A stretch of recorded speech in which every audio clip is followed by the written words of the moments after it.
Hello everyone, I'm Mike DeAngelo with That's Entertainment, and this is your video review of Lost Planet 2 by Capcom. Already in 2010, Capcom has released titles from two of its most powerful and acclaimed franchises. In April, gamers who owned a Wii were treated to Monster Hunter Tri. The following month, they brought out the big guns for the other consoles in the form of Lost Planet 2. If you're into a more primal, less calculated combat experience, Lost Planet 2 brings some faster-paced action to the table. Both of these games are similar in that the core structure relies on multiplayer.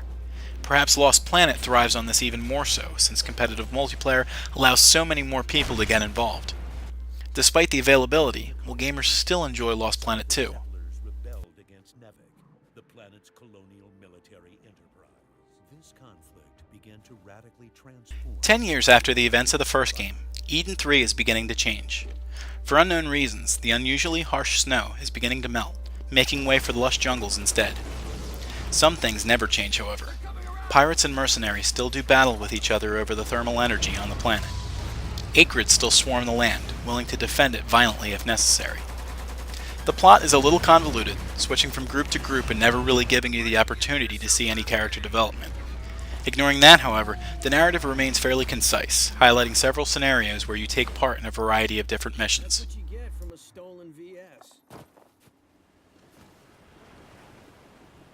It's been nearly 3.5 years since the first game in the series came out, yet things don't feel quite in tune in Lost Planet 2. It isn't terrible, but it isn't fluid either. Capcom is not new to gaming by any means, so this mistake certainly seems worse than it could. The controls especially feel a little unresponsive and clunky when you're playing competitively and time means everything. In the single-player campaign, which thankfully lasts over 10 hours long, things aren't much better. In addition to struggling with the controls, you also have to rely on some very weak AI allies. You might as well be fighting through the game alone, because you will very likely be outnumbered, and watching as your team runs around aimlessly. What the game does well remains enjoyable.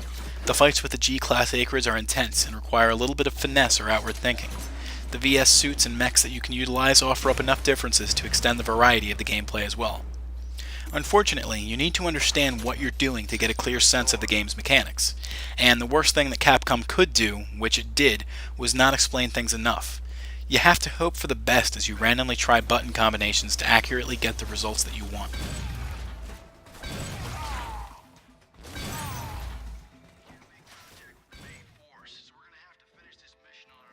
With a new coat of paint, Lost Planet 2 looks better than ever. While the in-game levels are strewn with fauna, machinery, and buildings, it still looks incredibly impressive. When the game shifts to the FMVs, things become almost mesmerizing.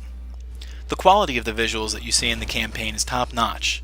This may be one of the best-looking games of 2010. The music and sounds are a little bit of an afterthought. They don't really provide too much to the game, but you might be too busy watching your character become Swiss cheese to really pay attention to either of them anyway. The vocal work is more highly rateable during cutscenes, but during the game it too seems a little underplayed, which can get you into some trouble, depending on whether or not you need a hint to tell you which way to go to complete your objective.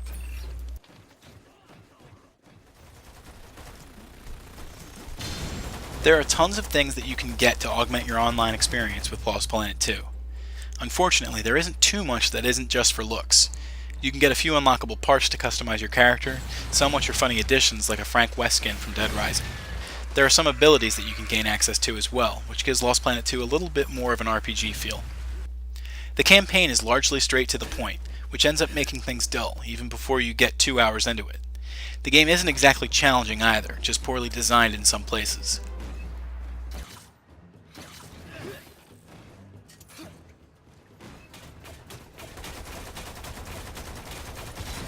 While Capcom has been on a roll in 2010, thanks to titles like Monster Hunter and Street Fighter, not every ambition can be fully realized. Lost Planet 2 is still a success story, and it is wildly fun and purely addictive. At the other side of the spectrum, though, there are things that you have to discredit this game for. The controls are clunky, the AI is about as useful as a blind beta fish, and the campaign is fairly bare bones. The real structure of the game relies on the multiplayer component, though, and here, Lost Planet 2 delivers. That's Entertainment awards Lost Planet 2 a score of 8 out of 10.